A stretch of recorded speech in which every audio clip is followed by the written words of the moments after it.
Hey, Dr. Joseph Lee. What's up? Hi, Seth. How's it going? Excellent. So good to see you this morning. It is Monday, and we have a little Q&A. We're going to do 2 lives today, everybody. So we're going to do one right now and then one in an hour. So we're going to take one question now, and you can leave more questions in the comments if you want, but we'll pop back in an hour. And so yeah. So we got as you know, Joe, we got a million fantastic comments. People really appreciated your talk. And we have this Good to question hear. here. Do you want to read this one or do you want me to read it to you? Why don't you read it? Go ahead. Asley, I'm not sure how to pronounce your name. Asley asks, how can we support a 16-year-old who excites himself, meaning gets anxious, to the point that he can't learn? Mm-hmm. What's your take on that? Yeah, so I think it's probably good conversation to talk about nature of anxiety. And I think, yes, and I'm probably understanding where this parent's coming from to try to frame it as excitement. But oftentimes I do think that sometimes, we have to call a spade, that there definitely is an anxiety, like a genuine anxiety around school or learning sometimes. And so if we're gonna talk about it in the context of anxiety, anxiety is a normal human emotion that we all experience. It's healthy, it's productive in the context of, if we feel like there's a threat or something that can hurt us, that's when we feel anxious. And so contextually, when you witness a person expressing an emotion, you can already interpret what's going on inside their head. And so this 16-year-old kid, for some reason, in their past experience, feels like learning is a threat, that some harm can come to them, because of school, because of their educational environment, the assignment, whatever it may be. Now, the thing about anxiety in general, in the most productive sense, we have this like fight or flight response. And so fight is this response that says, you know what, I see this threat, I see this problem, I'm going to address it head on. I'm going to go fix the problem. And once I fix it, it will no longer be a threat because I've resolved it. The other response is flight, which starts with an assessment, personal assessment that says, I don't think I can actually handle this threat. So since I can't handle this threat and I can't face it, my best response, which will still get me out of harm's way, is to withdraw myself from the situation, right? To get away from the situation. So a couple of things about thinking about anxiety in that context, school anxiety, is that there's a vulnerability there because it involves a judgment that that person's making. The judgment is, I don't think I can handle this. And that's the beginning of them sort of withdrawing, right? The unable to do part, which is what the parent is saying that they see. So there's something there worth exploring, I would say, as to why it is that that kid believes that not only is school a threat, but they can't actually do it, right? So that's one judgment. The other thing to know about anxiety, especially the fleeing side of it, is that it's excessive. The normal anxiety response of flight is already by its nature excessive. And what I mean by that is, like, let's say we're talking about a different situation. Somebody's in a dangerous situation. Somebody, I don't know, is physically waving a knife around. And we say that that person's arm with the knife is like 32 inches long, let's say, right? Our flight response doesn't tell us, you know what, you should stand 33 inches away and you'll be fine, because 33 inches, he won't be able to touch you, right? No, our normal flight response is that we run in the opposite direction as quickly as we can and get far, far away until we can't see the threat. Then and only then do we feel relief, right? Why is that important? Because it tells us that our flight response is by its nature excessive, meaning it's an overreaction, even by default, even normal, healthy response, right? I think a couple of these insights is worth sort of like exploring, like to kind of ask a couple of questions. So that's kind of what it makes me think of in this particular question. The other challenge is it's a 16-year-old. And so what does that tell me? It tells me that their brain is in the middle of their adolescence, which means that they have this strong compulsion to say the only way that this can be dealt with is for me to try to do it by myself, And the only reliable way for me to do this is my own experience will tell me. And then we have this conundrum, which is that 16-year-olds, are naturally going to be reluctant to receive help, especially from their parents. Feels like a threat. And then the other problem is that as human beings starting in adolescence, we're like so biased towards our own experience as being the only reliable thing. And the unfortunate thing is for a 16-year-old in a certain school system, their exposure to different ways of doing things, different ways of learning, different types of schools, different types of teachers is very limited. So that judgment that we're circling back to when they say, I can't, and therefore I can only flee, unfortunately comes from a very, very limited experience of what they think is possible.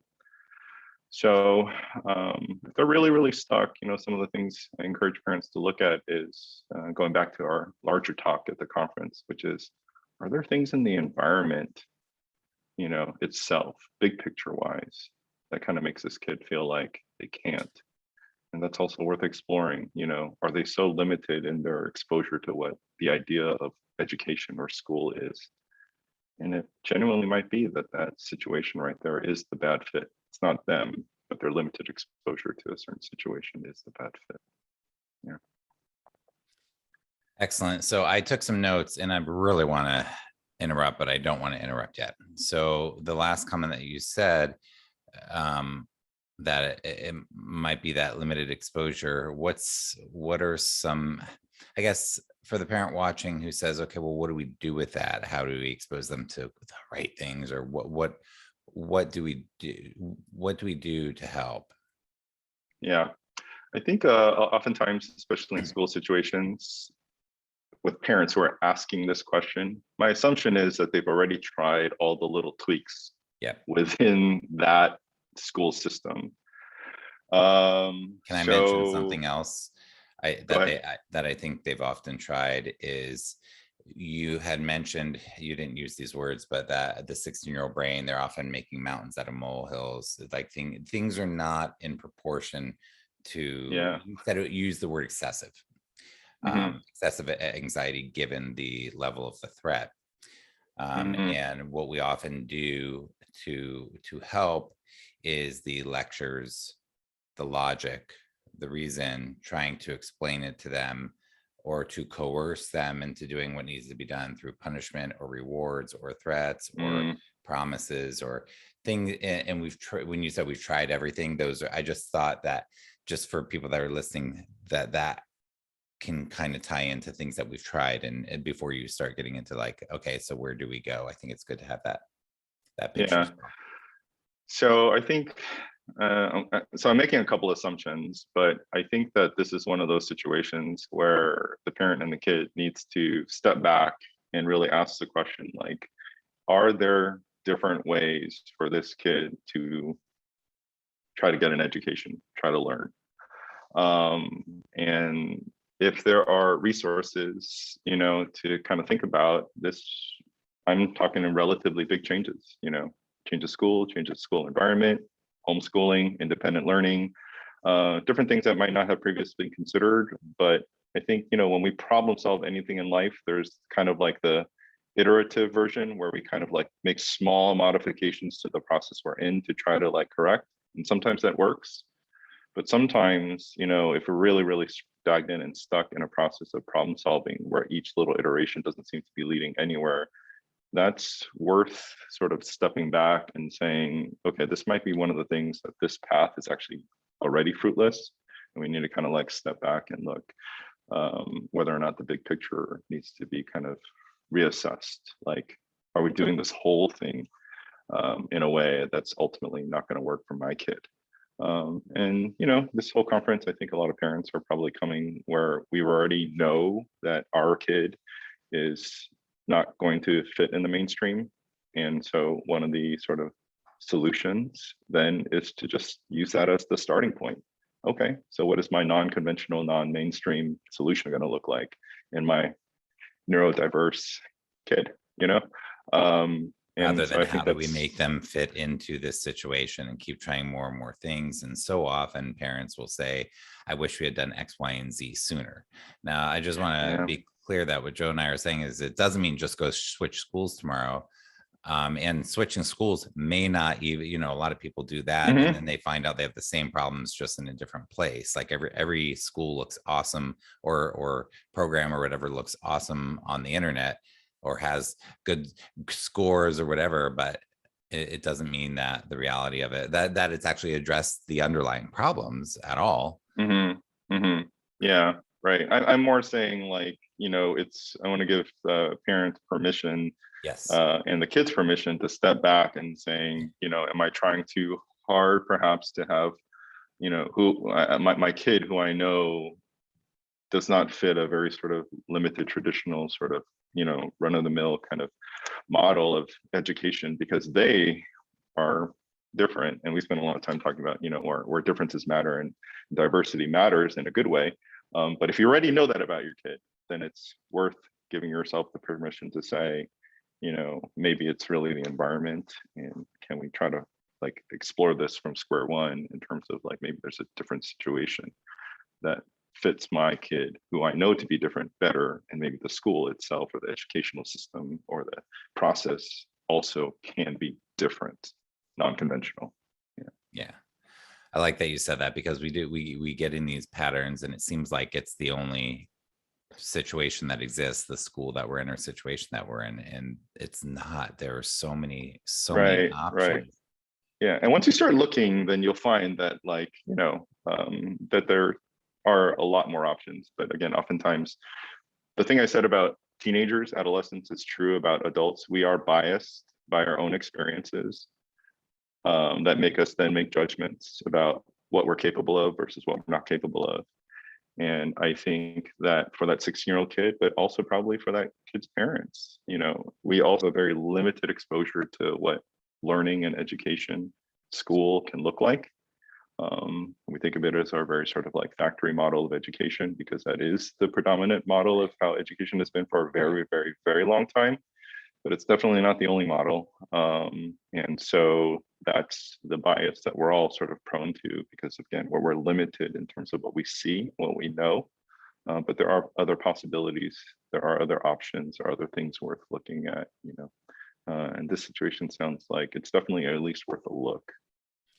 And then I have a side question and then a last question to wrap this up. But when you were talking about fleeing, I really like how you described fleeing. So we have fight, flight, and freeze. Flees the flight, to run, Correct. to get away from it.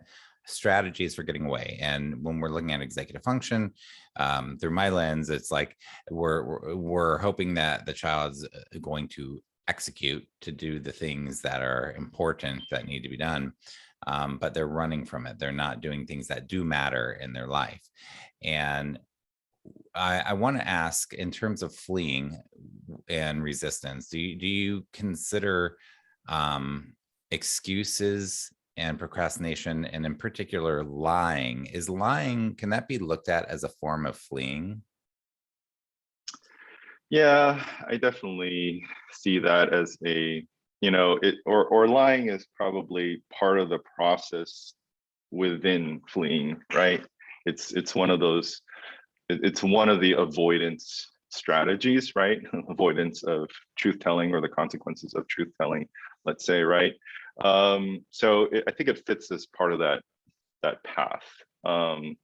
Admittedly, the preference in most problems would be able to address it directly and fix it. And fleeing, even though it might, again, get us out of harm's way, unfortunately, it does mean the problem is still out there, right? We're just distanced from it now, so we didn't really sort of deal with it. And if we get close to the problem again, we're going to have the anxiety again. So fleeing or flight is the lesser of the two options. And because of that, it's not surprising then that there are complications that come from a fleeing strategy, which include procrastination, avoidance, lying, things like that. I think if we view that from a compassionate and empathetic lens, we can understand where it comes from, right? Even though, yeah, do we like lying? Of course not. We would prefer truth telling. In general, of course we would, but for being honest, like confronting your exasperated parents, with like, no, I didn't do that, I'm lying to you. playing video games instead, other things that just, don't make me feel so bad. Like there's a context for it more. 99% of the time, that's probably relatable, understand if we kind of understand the origin of like how we got there, Yeah, then we can address it in a more productive way, rather than just looking at the moral aspect of it. Right.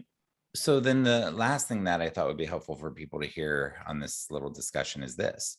So the fight, flight, freeze, or the fleeing that we're talking about in this case, or anxiety, like these are nervous system responses. So Joe, can the nervous system change in time? And then the way that I frame it when I'm working with people is I talk about the narrative and the story, and I talk about the nervous system. So the narrative in the story is I am being threatened, even if it's not an actual threat. There's the perception that we feel threatened. My parents are asking me this is a threat.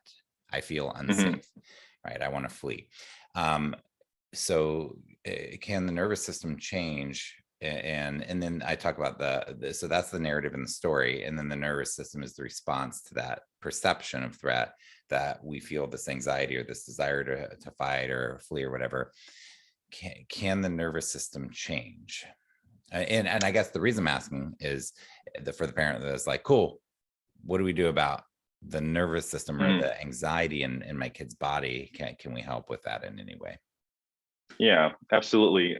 So for sure, the nervous system can change.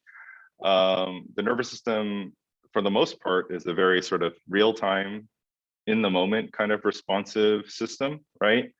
I think what you're probably alluding to is over time, when we do see things that used to cause anxiety, not causing anxiety, right? We definitely see that, right? Just to be clear, like in our own lives, we can think about things that used to make us anxious that no longer make us anxious. It was a Why rhetorical is that? question because parents can feel so stuck and like not. And like, is this, and I hear that you probably hear this question a lot. Yeah. Is it ever going to change? So that's why, I asked that. The answer is absolutely yes. And here's the key, right? And there's going to, this is a 1 hour discussion in itself, but the key is competency. And the reason why I bring this up is oftentimes I think people think that the opposite of anxiety is control, right? If I can control everything, then, then I'll be less anxious. It's actually competency, which is a little bit different. See, control is fleeting, meaning, I can get all my ducks in a row until I forgot about a duck. And then the whole thing falls apart, right?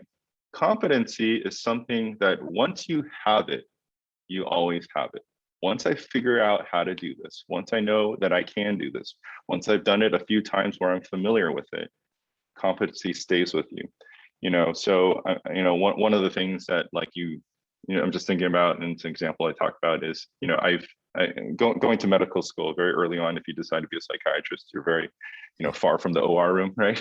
But so you do, but as part of medical school, you get to see all of it, right? So then we have, brain surgery, let's say, right? It's one of these crazy things that you get to witness. Even if you decide to be a psychiatrist, at some point you go through the OR and you see that. The thing about it is, you would think that people operating on the brain, are like super intense, super careful, because the situation is literally like really, really dangerous, right? They're operating on somebody's brain. But the reality is, what do you actually see in the OR, in the operating room, when you have neurosurgeons who've been doing this for a long time? They're talking about the weekend, they're holding these tools, they're just casually having conversations. And they're comfortable doing what they're doing, even though what they're doing is literally dangerous and harmful. So what is going on there that this neurosurgeon who's operating on someone's brain is not actually anxious? It's not because the situation is not dangerous. The situation is very, very dangerous.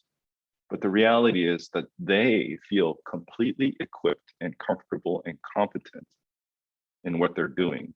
And that's what changes. Now, I guarantee you that exact neurosurgeon at some point when they were a medical student was super anxious about doing whatever it is that they ultimately became competent in doing. And they never changed their understanding that what they do is high risk. Except what changes over time is their belief about themselves, that they know what they're doing, that they're capable of doing it, they're capable of doing it well, they're capable of doing it consistently. And so when we're talking about like what exactly makes an anxious student or kid, or an anxious parent, let's say, less anxious over time, what is changing over time is actually an internal belief about whether or not they are capable of doing or handling this problem. And to kind of come full circle, and this will tie things nicely, when you believe you're competent, you choose fight. You don't choose flee. That's also a big difference. When you believe that you're competent and you see that problem, you say, I'll deal with it. And you go towards it because you believe you will resolve it. So this competency piece is a huge part of what we're actually trying to foster and reinforce, the belief that they are capable of doing something. And so I think that that's what we're witnessing when things get better, and they do get better because, with enough experience and trying things over and over again with practice, without negative experiences, with positive incremental experience, that is what's happening. People gain an internal sense of competency, and their anxiety tends to diminish. Awesome. And just to connect that last dot for me as I'm listening is that you talked about the biases based on our experience. And oftentimes the experience of these kids is that no matter how hard they have tried, they feel like they haven't been able to be competent, to have the competency to do what they've been asked. And then when they're asked and then they're told, just try harder, or just motivate yourself, or just stop procrastinating, or just care about school more, or these narratives that are not taking into consideration the legitimacy of the sense of not having the sense of competency that these kids are in, then we're addressing it in a way that doesn't help us get there. So this whole discussion is so good because when we can frame this differently, then we can approach, like use the word compassion, we can approach it more compassionately so that we can make the changes, help them gain competency, and help work with the anxiety in such a way that we're really helping them get what they need rather than just saying try harder. Right. And they need to they literally need to see what the positive outcome looks like, because so much of these conversations are like, don't do that, stop doing that, that's not working. It's framed in the don't do bad things because those bad things don't work. And those kids are like, I know. That's why I'm so helpless and hopeless and fleeing, because I more than anyone, my experience tells me I can't do it this way. And so part of rounding out the picture for these kids is, it would be helpful for them to witness alternatively a different perspective, somebody else doing it, perhaps they themselves given the opportunity to try it in a completely different way, or having a modeled what a different way of doing the same thing might look like, right? So we're not just also preoccupied in the don't do it this way, don't do it in the way that doesn't work. Again, they know, they more than anybody know it doesn't work that way of doing it. They just sometimes don't know what else to do, Excellent. And then my final thought is based on something else you said is that I think is important to state right now is you were talking about how, this kiddo who's 16 and gets anxious and to the point that he can't learn and probably doesn't want to hear from the parents. So my last comment is get help from others, whether it's a therapist, psychiatrist, psychologist, a tutor, a mentor, a coach, a relative, just an adult and your family friend that your kiddo likes, and an older kid. So somebody who can help give that experience that's not you. It doesn't have to be you.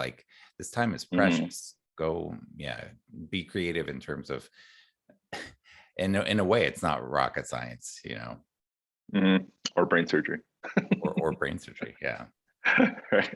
Cool. Well, I'll see you in a half hour or so. Thank you so much. Okay, we'll be back. Dr. Joseph Lee. I'm Seth Perler. We're here at TFOS, the Executive Function Online Summit. We have the All Access Pass for sale. If you haven't checked it out, you might want to look at that package. People can still come until tomorrow.